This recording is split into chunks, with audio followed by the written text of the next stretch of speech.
finding straps and bracelets. I can't get this line. Hey everybody, and welcome to another installment of Split Second, the show where I'm already committed to this bit about watches and memes, so you are just gonna have to deal with it. My name is Julio, and watches are my hobby, but my passion is interpretive dance. Let's dive right into it.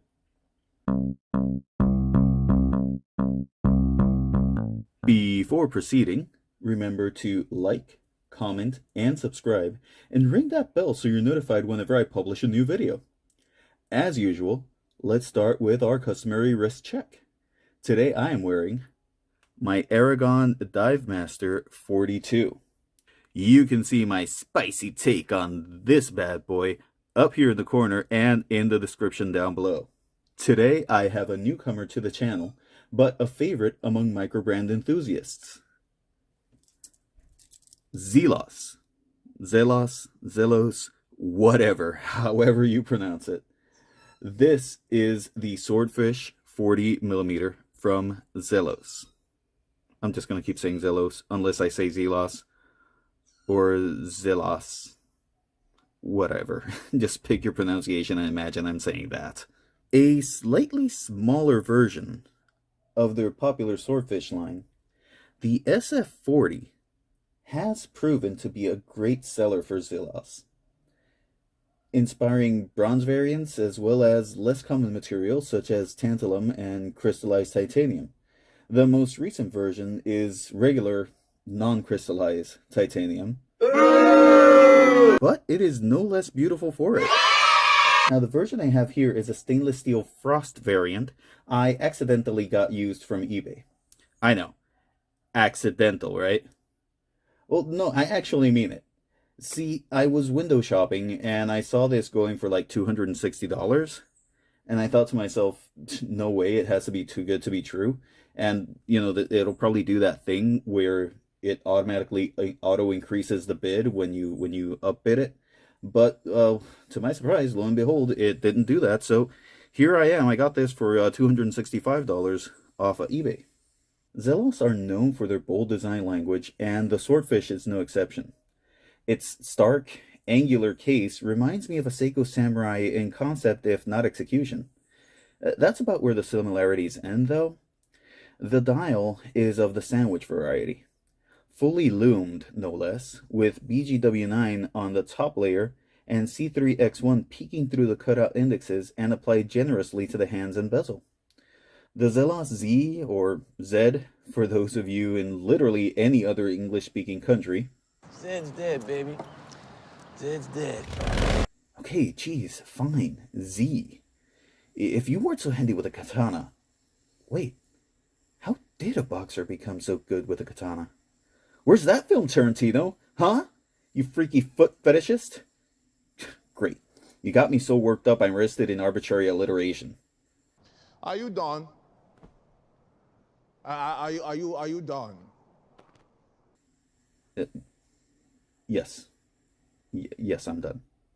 As I was saying, the Zelos logo is beneath the 12, with the minimal printing of the model name and the stated water resistance above the 6 in black and orange text respectively. The orange from the 200 meters / 660 feet plays nicely with the paddle tip seconds hand. The hours and minutes hands have kind of a stubby appearance, with the minute hand being segmented. Both are finished in a high polish that looks pretty much black in almost any lighting.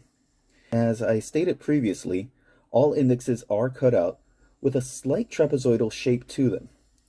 The indexes at 3 and 9 being wider with a double index at 12. Completing the layout is a truncated index at 6 to make room for a date complication. Now, I said it before, and I'll say it again, 6 has got to be the best location for a date window. There are printed minute markers everywhere in between those indexes. Now, protecting the dial is a piece of flat sapphire with AR coating underneath it.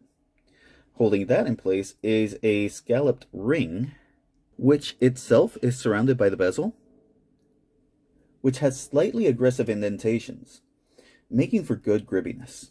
And just take a look at that. Very nice. It is very, very satisfying to operate, with all 120 clicks being very tactile and responsive, with little to no backplay. The bezel insert is a stainless steel dive time with Arabics every 10 minutes, a loom pip at 12, batons every 5 minutes, and all other minutes etched in between from the 12 to the 15 over here in a true dive fashion. The case, bezel, signed screw down crown, screw down case back, which features the titular swordfish as well as the model name, water resistance, sapphire crystal advertisement, and edition number, and bracelet and clasp are all 316L stainless steel.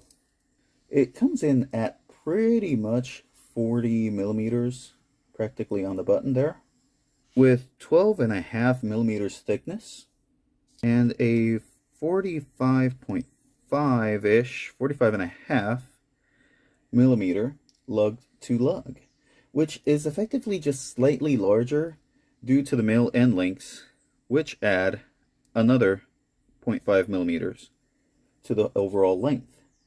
However, because of the relatively flat case, those male end links actually serve to help the watch wear a bit more comfortably, giving the bracelet a better contour by angling downwards. Now, speaking of the bracelet, it is a proper 3-link that plays with the light beautifully. The clasp is a fully milled scissor clasp. I do make the distinction fully milled because a lot of the time, and this isn't necessarily a bad thing, you know, but a lot of the time you do get a pressed outer clasp instead of a proper milled clasp like this one. See?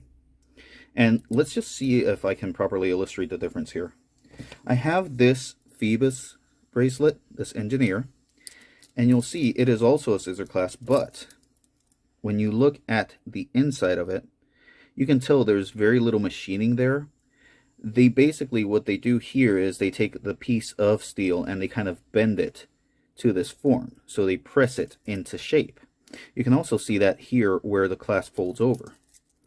See, here you have these sharp lines, whereas here it kind of just bends and molds. The signed clasp is a double security fold over push button clasp. See? Snaps into place and folds over, with no less than 6 micro adjustment positions. And the bracelet itself actually has plenty of articulation because it is a proper 3-link, so it shouldn't be a problem finding a comfortable fit.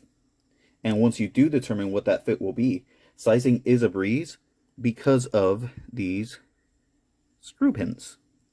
I have mentioned before that I'm pretty much not typically a bracelet guy, but I haven't even felt the need to wear this on anything else.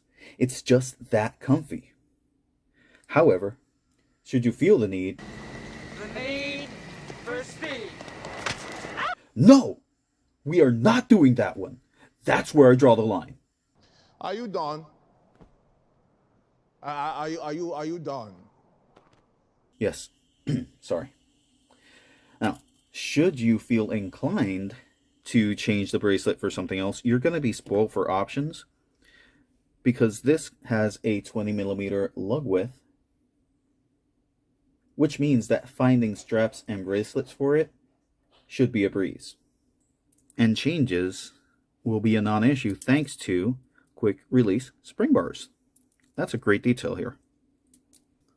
Powering the watch is the NH35. Yes, another NH35. Now, Zelos are usually more prone to use the Miyota 9015s in their watches, but I guess they were looking to keep costs down here. Nothing against the NH35, it's a proven workhorse and a great movement. It's just kind of everywhere.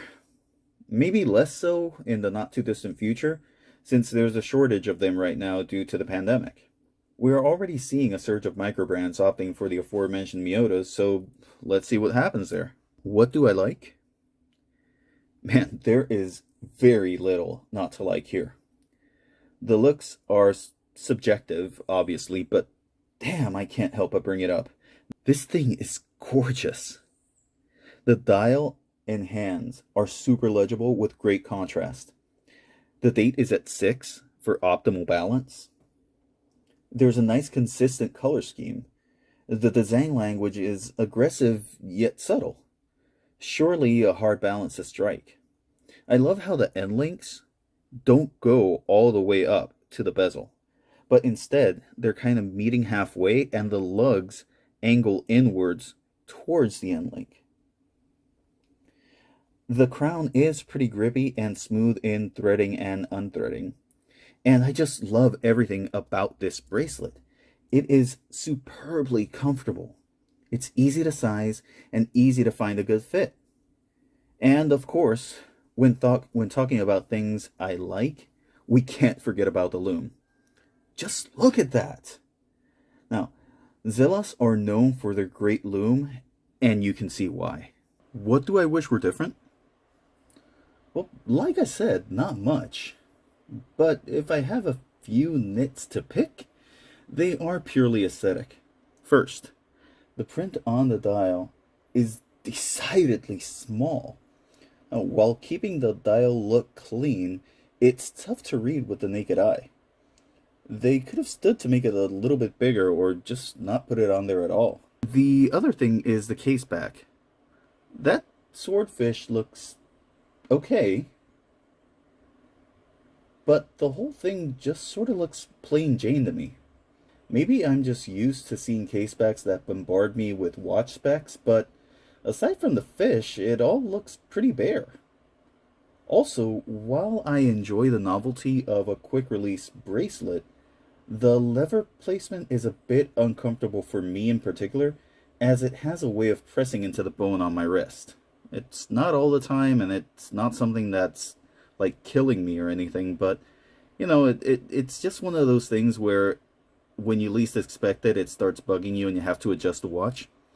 Just a small sacrifice you have to make to have a cool feature like that, I guess. QC issues? Well, none that I could find. But if you caught something I missed, or if you have had any issues with your own Swordfish 40, leave a comment down below. One of the great things about Zelos is how great Elshan, the owner, is about customer service. I bought used the 42mm version of this as my wife appropriated this one. And its bracelet clasp came with a short bridge, which made sizing and wearing it kind of a pain. Basically, I had to add too many links to be able to get it over my wrist, but then when I closed it, the bracelet would be too loose. One quick email to Elshan, and even though I specifically said that I wanted to buy the part I needed, given that it was an old watch I purchased second, possibly third hand, and was surely not under warranty anymore, even though all of that, Elshan just popped a replacement clasp with a longer bridge in the mail for me. Didn't even charge me shipping. The man clearly stands by his product and brand. All this to say that if you do have any QC issues, Elshan will likely have your back. The final verdict?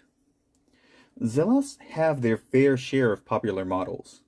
The Hammerhead, the Mako, the Skyraider. But if I had to pick one model that is emblematic of the brand, it would have to be this right here, the Swordfish. It's versatile enough that just about anyone can pull it off. Has been offered in larger and smaller sizes, and in a variety of colors and case materials, and the numbers all go to 11. Look.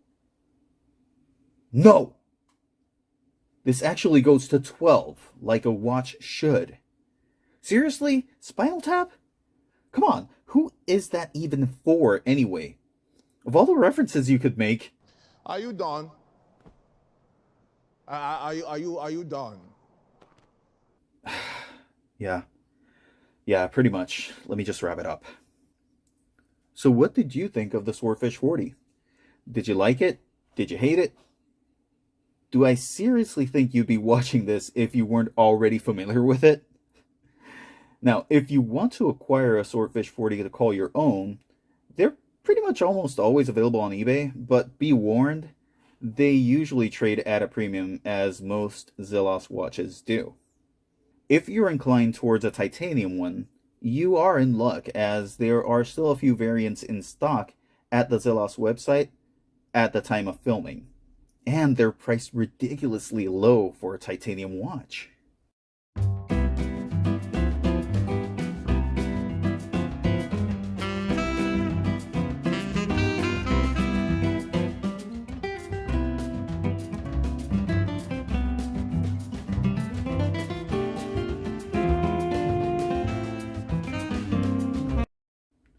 That'll be it for today.